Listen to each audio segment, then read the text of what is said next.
in their sport are the ones that do exactly what we're talking about. Like they show up, they treat everything with intention, right? Everything with a purpose, even the boring, monotonous stuff that most people don't want to do that everybody overlooks. Like they're militant about that stuff, right? And that's, I think that's the great differentiator. And you can look at guys in the NFL, in the Major League Baseball, guys are performing at the highest level in Wall Street and all that shit. Like it's all universal. It's all universal, right? Yeah. Like and like you, I'm like talking about mentors. Like I've had a lot of training mentors, but I've also, I've had a lot of business mentors, and you Yeah. look at these people who've been successful. I think you had I forget the guy's name on the podcast. Dan Martell. Yeah, but same thing. Like that dude, like they're just different. They do Yeah. everything with like how you do one thing is how you do everything, and that's just Yep. how they roll. And it's like success leaves clues. So there's it's not those things don't happen because of coincidence. Like it just happens because it's daily effort towards a common goal that these people like they just never stop. They're relentless. Yep. So, It's true. but that's what success takes. And that's why it's hard, right? The Yes. simple, not easy type of method. I think we all know what 100%. we need. We all know what we need to do, but it's Yep. That's hard. why I say it all the time. Knowledge is not power. Yeah. It's not.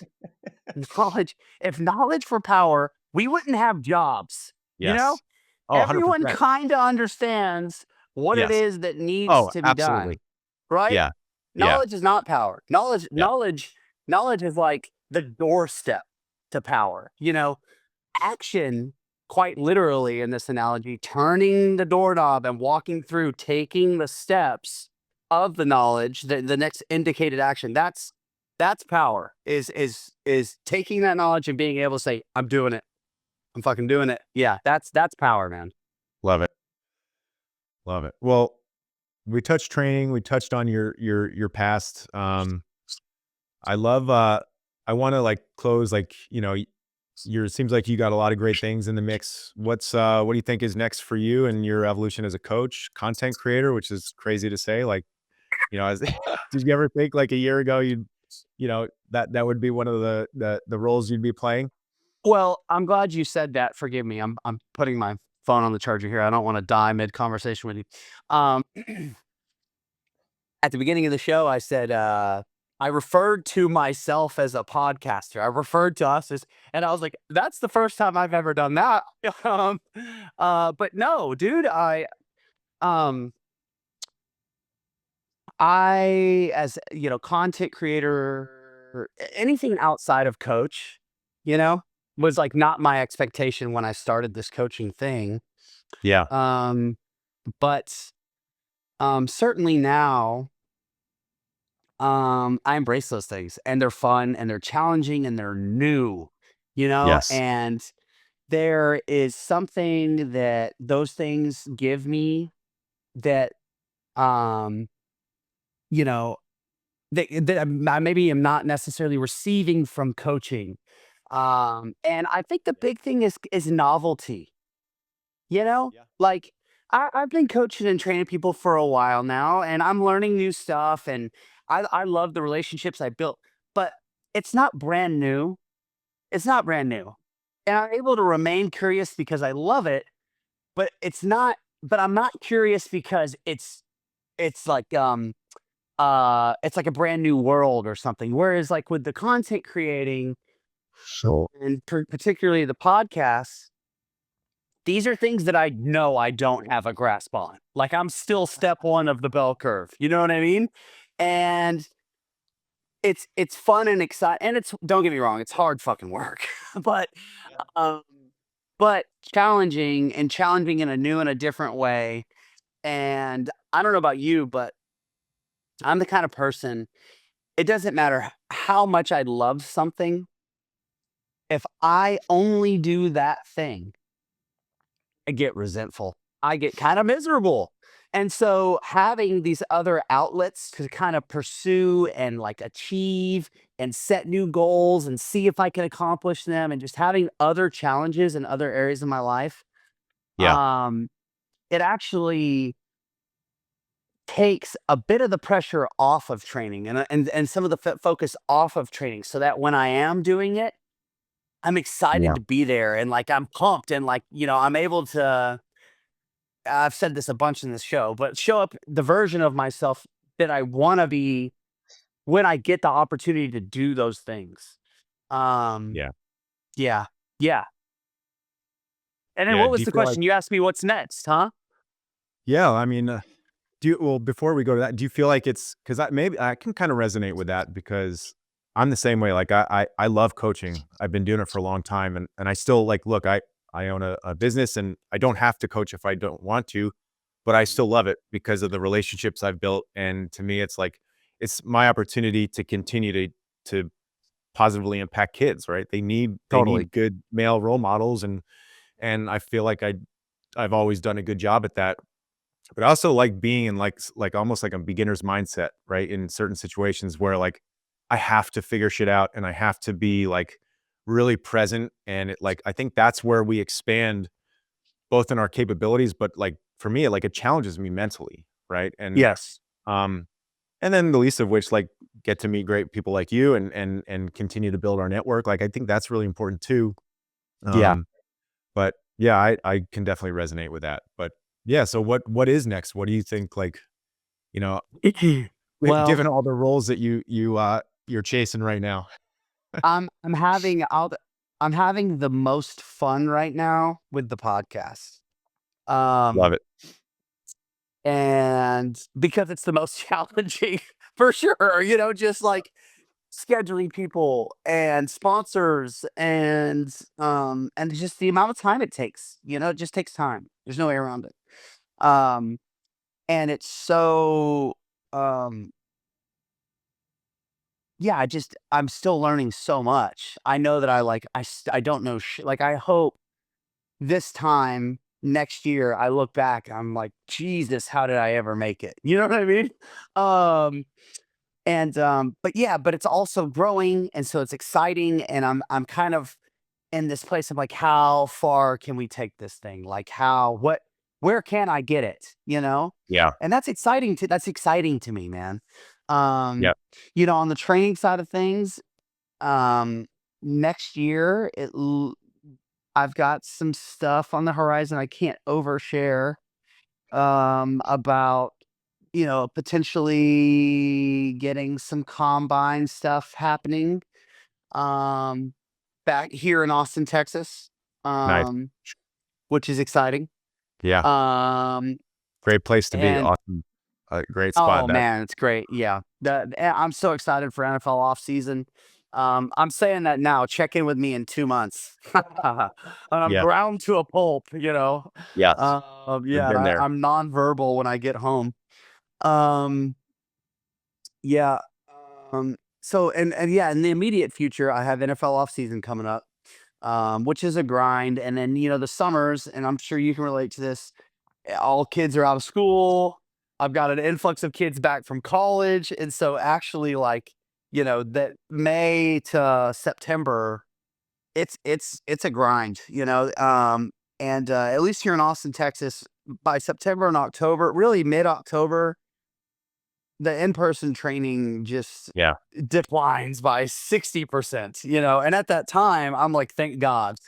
I need a little break, yeah, so things are really about to ramp up, starting really mid-February with some of my NFL guys coming back. I'm super excited about the podcast. We've got some killer fucking guests, lined up, and, one last thing.